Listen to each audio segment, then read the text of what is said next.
Imagine surviving in one of the most extreme environments on Earth, where freezing winds cut like knives and the sun disappears for months. It sounds impossible, but for this Arctic tribe, it's just another day. Scientists have been absolutely stunned by their ability to thrive in brutal conditions that would leave most people shivering in defeat.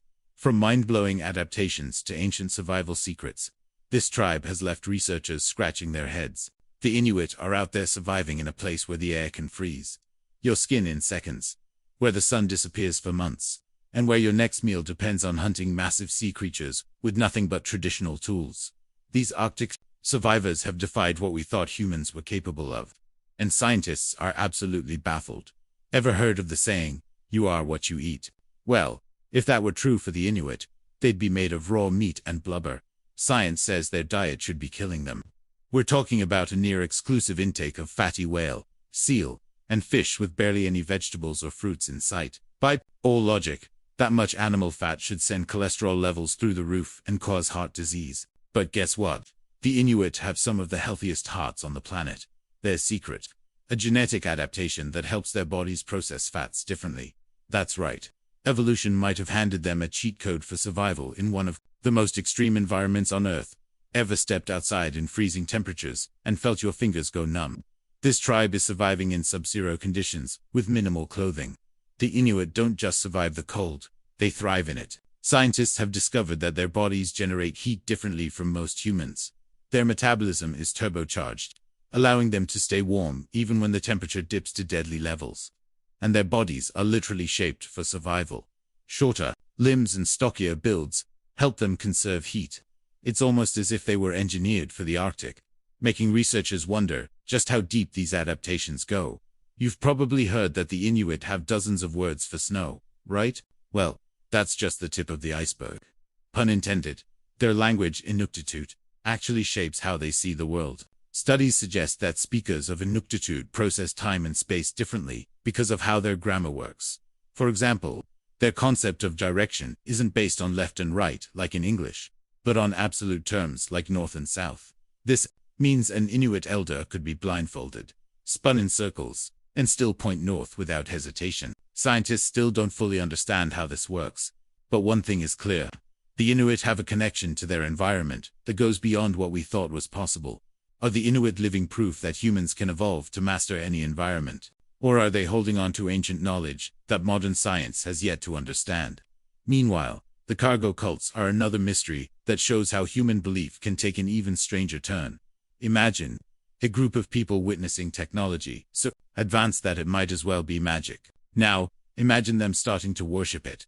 That's exactly what happened in the Pacific during World War II, leading to the birth of something absolutely surreal. The cargo cults. These folks had lived their entire lives on isolated islands, with no cities, no electricity, no modern tools, just the land and the sea. Then, out of nowhere, massive metal birds descended from the sky, dropping mysterious objects filled with food, clothing, and weapons. It sounds like something out of mythology, and that's exactly how it felt for some Melanesian islanders when US military forces set up bases on their islands. But these cargo drops weren't just supplies, they were miracles. And the people receiving them, they weren't just humans to the tribes. They were divine beings. Here's where things get even stranger. The tribes quickly noticed a pattern. The Americans always received the cargo dot, so they did what any devoted followers would do. They started copying them. The Melanesians built wooden replicas of watchtowers, runways, and even airplanes, hoping to summon the cargo from the sky. They marched in formations, mimicked military drills, and even painted USA on their bodies, believing it was some kind of sacred symbol. But there was one small problem. No matter how much they imitated the soldiers, the cargo never returned. When the war ended, the US military packed up and left, taking their supplies and their miracles with them. But for the tribes, this wasn't just an army leaving. It was their gods abandoning them. Some even believed the soldiers had stolen their deities, taking the cargo back to another world. Desperate to reconnect, they continued performing their rituals, waiting for the sky to open up once more, but the parachutes never came back. And while modern anthropologists now use the term cargo cult to describe blind imitation, for the people who lived it, this was no metaphor. It was a reality they couldn't escape. Elsewhere, deep in the jungles of northeast India, The Naga tribe has a history so intense that it's almost hard to believe.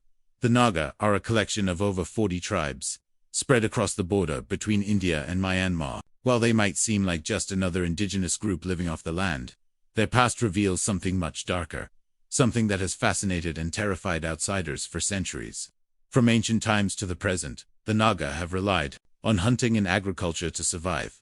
But their hunters weren't just skilled, they were legendary. Stories tell of Naga warriors fighting tigers with their bare hands, a feat that cemented their status as some of the fiercest fighters in the region. Beyond their reputation in battle, the Naga are also highly skilled artisans, excelling in pottery and blacksmithing. Despite their warrior culture, their society wasn't entirely ruled by men. While men held authority, women weren't treated as servants. They had their own rights and responsibilities, particularly in managing households and raising children. One of the most fascinating customs in Naga families is their inheritance system. When the eldest son marries, the family home is passed down to him, while the parents move out and build a new house for themselves. For the most part, the Naga seem to lead quiet, self-sufficient lives. But this is where things take a shocking turn.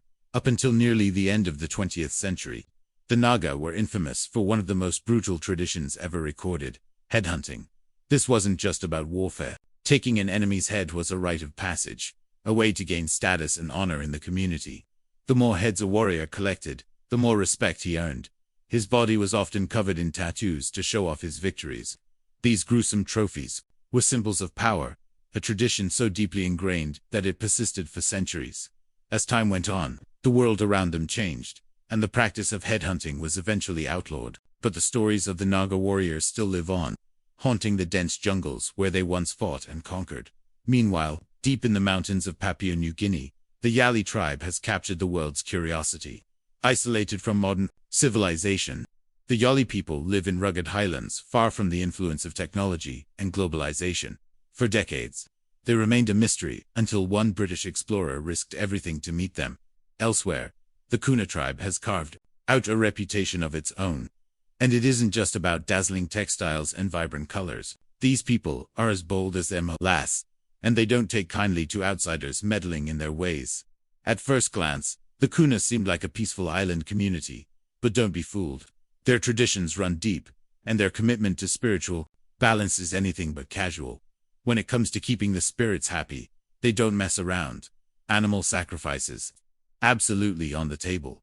These ceremonies aren't just old customs. They're essential to the Kuna's way of life. Every ritual carries serious weight, ensuring their world stays in harmony. And if that means making some intense offerings, so be it. The Kuna aren't just protectors of their traditions. They're defenders of their land. For generations, they fought off anyone who tried to impose on them, and they aren't about to stop. Now, whether it's resisting outside influence or pushing back against those who threaten their autonomy, the Kuna make one thing clear: they call the shots on their own land. Meanwhile, in the frozen wilderness of Northeast Asia, another resilient group has been preserving its way of life for centuries.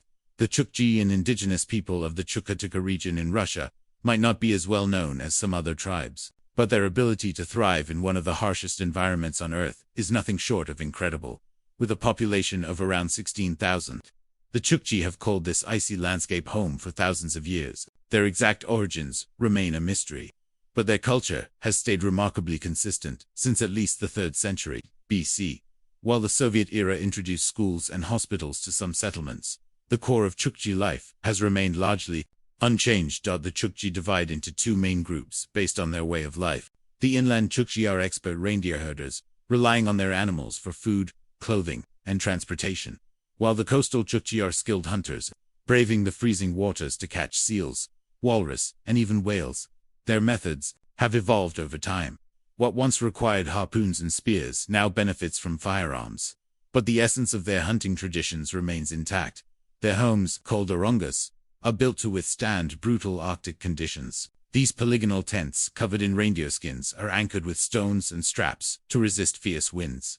Inside, a central fire keeps the living space surprisingly warm, allowing the Chukchi to wear light clothing even in the freezing cold.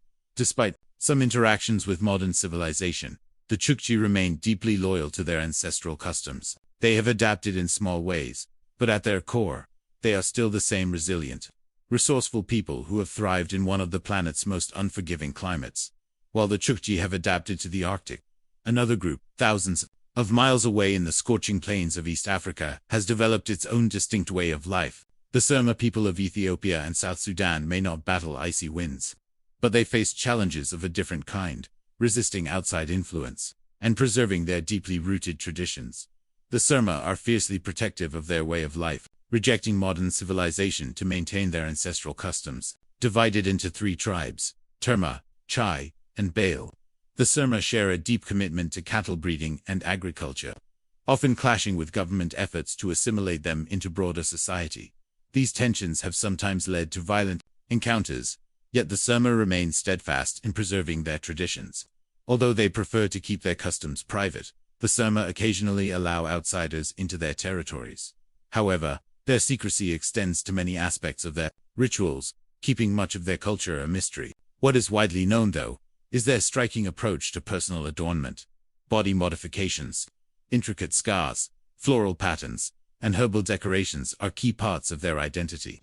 Among the most distinctive traditions is the practice of wearing large clay lip plates, particularly among Surma women. These plates, sometimes reaching astonishing sizes, symbolize beauty and social status. The process involves knocking out the lower front teeth, creating an opening in the lip, and gradually increasing the plate size over time. According to tradition, the larger the plate, the higher the woman's perceived beauty, and the greater the dowry her father receives in cattle. While this may seem extreme to outsiders, Surma women take great pride in this tradition, viewing their bodies as canvases for artistic expression. To them, each scar, painting, and lip plate is not just decoration. It is a symbol of identity, resilience, and cultural pride. The neighboring Morsi tribe of Ethiopia shares a similar cultural practice, with women also wearing large clay-lipped plates as a symbol of beauty and social rank.